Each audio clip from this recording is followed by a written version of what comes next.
Hey everybody, Michael Snyder, California Weather Watch. Today is April 29th. Right now we are looking at the visible satellite imagery. You can see some of these low clouds burning off along some of the coastal ranges here today. A bit of mid-level clouds here across northwest California. There's some marine layer across southern California also. And you can see a little bit of cloud activity across some of the Sierra Nevada here.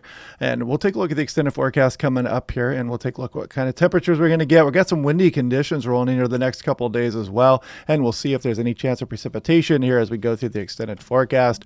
Check it out here. National Weather Service, Los Angeles, gust 55 miles per hour here. Strongest winds I-5 corridor, western Antelope Valley foothills. So watch out there. Moderate risk, be prepared. And I'll show you some of those wind speeds here in a moment. Also, some wind advisories does include, or right outside Tehachapi here, and does include Mojave here as well. So some of the higher terrain of the transverse ranges here. This goes all the way through 5 a.m. tomorrow morning with some gusts to 55 miles per hour. Checking out some of the high temperatures here today. Actually, for Tuesday here in San Diego, let me back up a little bit here and let's go to the highs on Monday. Oh, they're not showing it here. So we'll just go to the Tuesday highs here. And you can kind of see right along the immediate coastline, of course, pretty typical here, cooler than what you're getting into some of the interior areas. Like at Palm Springs, 96, thermal 94 here. Now, taking a look at what kind of wind speeds we're going to be getting or where the strongest winds will be. You can see the strong northwest wind down the coastline here as we go through the day-to-day, picking up a bit as we go through the afternoon and evening hours, again across the transverse and peninsular ranges here. You can see some gusty north winds coming down the valley areas also, so watch out for that. Kind of right along here, kind of a headwind there in I-5, so not too bad of a crosswind, but just keep that in the back of your mind. And as we scroll through tomorrow, we get a little bit of a break in the morning, then it bounces back as we go through the afternoon and evening hours again. And there's going to be some very strong northwest winds up and down the coastline, so watch out, especially for some of the headlands right on the coastal areas here. And as we scroll on in towards Wednesday morning, again, a little bit of a break, but still some gusty northerly winds here across the desert areas, Las Vegas, and again with that northwest wind coming down the coastline. Now, taking a look at composite reflectivity, I just want to play this through really quick. Maybe a couple showers across northwest California as we go through the day today, but you can see most of that shower activity stays across Oregon and very in northern portions of California here as we go on in through Tuesday afternoon as well. So not much in the way of rainfall here for at least the next 2 to 3 days or so. And just wanted to point this out, the minor heat risk is getting a little bit warm out there. It's that time of year, some low to mid 90s out there, Phoenix National Weather Service, and some wind gusts here starting to pick up also. And you can see Las Vegas, maybe some 30 to 40 mile per hour gusts out there. So yeah, heads up for that. And high temperature forecasts, Sacramento, you can see Chico and Red Bluff and Redding up here as well. And the cooler temperatures across the higher terrain, of course, in San Francisco, usually pretty mild there, checking in at 67 for today.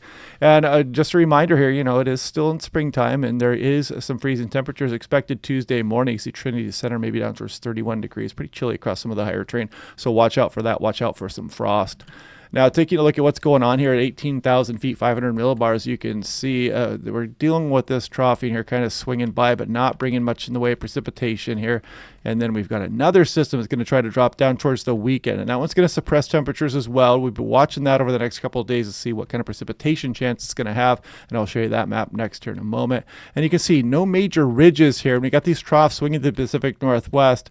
So, we'll be breaking that down as we go. And then you can see a deeper trough maybe setting up way off in the extended forecast, not really worth getting too much worked up about at this point.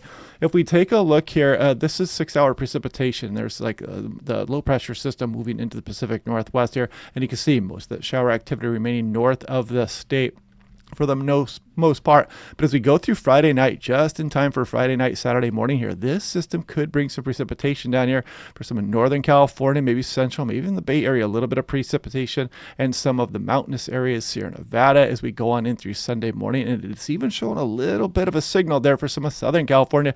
We'll see how this trends over the next few days. I don't want to get your hopes up just yet, but you can see the systems continue to pinwheel through the Pacific Northwest, and really just that one shot of precipitation probably at some point this weekend, and we'll be breaking that down, of course, as we go into future days coming up. But look at the 15-day precipitation anomaly here, and it already starts to dry out pretty well here. So this is not great to see. You never want to dry things out too much as you go through the spring months with the fire season coming up here, but it is that time of year where we really start cutting off some of these precipitation amounts. And if we look at daily max temperatures here for today, this is Monday, you can see we're looking at some 70s, upper 70s here. The deserts, there's some 90s out there as well. But watch as we go through Tuesday, Wednesday, Thursday, we start to really crank things up back into the 80s here, widespread. And then Friday, some upper 80s showing up here. The desert's warming up. But then Saturday, that system tries to make its way down in here, and we start to suppress those temperatures here as we go towards the weekend. And again, we'll be watching that as we go to see just how that is going to unfold. Now, taking a look at San Bernardino, average temperature for this time of year is in red, and you can see us bouncing right around that temperature line here, the average temperature line, and maybe a little bit of a cool down as we go into the beginning portions of next week. Bakersfield right around average here for the next couple of weeks or so. Some days warmer than others. You can see Thursday, Friday, Saturday pretty warm here before a slight drop off as we go through the weekend. Here's Sacramento, and you can see 85 degrees, and then that drop off as we go through the weekend also. And here we go at the 6 to 10 day temperature outlook, and kind of a mixed bag here across California, but we'll be breaking that down day by day. And this is a little bit promising. That system could bring some precipitation. And again, we'll check it out. I don't want to get hopes up just yet for that system. We'll break it down a little bit more tomorrow as well. But yeah, it should be a nice day for a lot of areas out there. As you can see, a lot of glorious sunshine across a lot of the Southwest. The marine there is burning off down there, so get out and enjoy that sunshine if you're across the coastal areas. And we'll go ahead and do this again tomorrow. Break everything down. Hope you guys are having a good day. I will talk to you guys tomorrow.